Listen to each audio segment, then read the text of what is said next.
నమస్కారం, నేను మీ కొర్వి వినయ్ కుమార్. బీఆర్ఎస్ పార్టీకి వరుసగా షాక్లు తగులుతున్నాయి. మొన్న బీఆర్ఎస్ పెద్దపల్లి పార్లమెంట్ సభ్యుడు వెంకటేష్ నేత కాంగ్రెస్ పార్టీలో చేరగా, నిన్న నాగర్ కర్నూల్ పార్లమెంట్ సభ్యుడు పి రాములు భారతీయ జనతా పార్టీలో చేరారు. అయితే తాజాగా జైరాబాద్ పార్లమెంట్ సభ్యుడు బిబి పాటిల్ బీఆర్ఎస్ కు రాజీనామా చేసి భారతీయ జనతా పార్టీలో చేరారు. ఆయన కేంద్ర మంత్రి రాజీవ్ చంద్రశేఖర్ ఆధ్వర్యంలో ఈరోజు కేంద్ర బీజేపీ కార్యాలయంలో భారతీయ జనతా పార్టీలో చేరారు. అయితే వరుసగా బీఆర్ఎస్ ఎంపీలు బీఆర్ఎస్ పార్టీని వీడడానికి గల కారణం ఏంటంటే, ప్రస్తుతం తెలంగాణ రాష్ట్రంలో బీఆర్ఎస్ పార్టీ అధికారంలో లేకపోవడం, ఒకవేళ ఎంపీ ఎన్నికల్లో పోటీ చేసినా కూడా గెలిచే అవకాశాలు లేకపోవడం, పైగా ఆర్థికంగా కూడా పెద్దగా భారం కానుండడంతో వాటి నుంచి తప్పించుకొని ఎలాగైనా సరే ఈసారి పోటీ చేసి గెలవాలని భావిస్తున్నారు. అందుకే వారు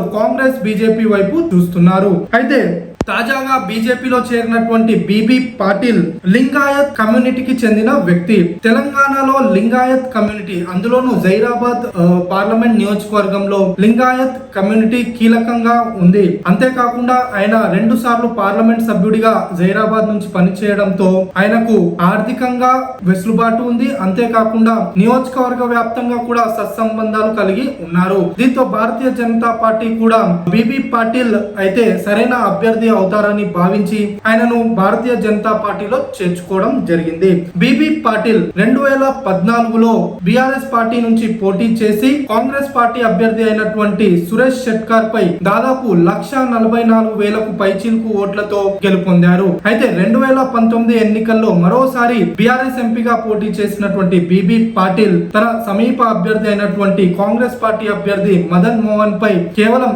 6,500 చిల్లర ఓట్లతో ఆయన గెలుపొందడం జరిగింది. అయితే అప్పుడే వారికి అర్థమైంది, కేంద్ర రాష్ట్ర ఎన్నికలకు మధ్య వ్యత్యాసం ఉంటుందని, పార్లమెంట్ ఎన్నికలు జాతీయ అంశాలపై జరుగుతాయి కాబట్టే వారు అప్పుడు తక్కువ మెజార్టీతో గెలవడం జరిగింది. అయితే ఈసారి మరోసారి బీఆర్ఎస్ ఎంపీగా పోటీ చేసే గెలిచే అవకాశాలు పెద్దగా లేకపోవడంతో వారు పక్క పార్టీల వైపు చూడడం జరిగింది. అయితే కాంగ్రెస్ పార్టీ నుంచి ఆయన పోటీ చేయాలని భావించినప్పటికీ కూడా అక్కడ మాజీ పార్లమెంట్ సభ్యుడు, మాజీ శాసనసభ్యుడుగా ఉన్నటువంటి కాంగ్రెస్ పార్టీ సీనియర్ నేత సురేష్ షెట్కర్ ఆల్మోస్ట్ ఆయనకు ఎంపీ సీట్ ఖరారు కావడంతో ఇక ఆప్షన్ లేక ఆయన భారతీయ జనతా పార్టీలో చేరడం జరిగింది. మొన్న జరిగినటువంటి అసెంబ్లీ ఎన్నికల్లో సురేష్ షెట్కర్ కు నారాయణ్ ఖేడ్ బీఫామ్ దొరికినప్పటికీ కూడా మరో సీనియర్ నేతగా ఉన్నటువంటి పట్లోల సంజీవ రెడ్డికి కాంగ్రెస్ పార్టీ అధిష్టానం తన బీఫామ్ ను ఇచ్చి గెలిపించుకొని రావాలని ఆదేశించడంతో అక్కడ సంజీవ రెడ్డిని గెలిపించుకొని వచ్చారు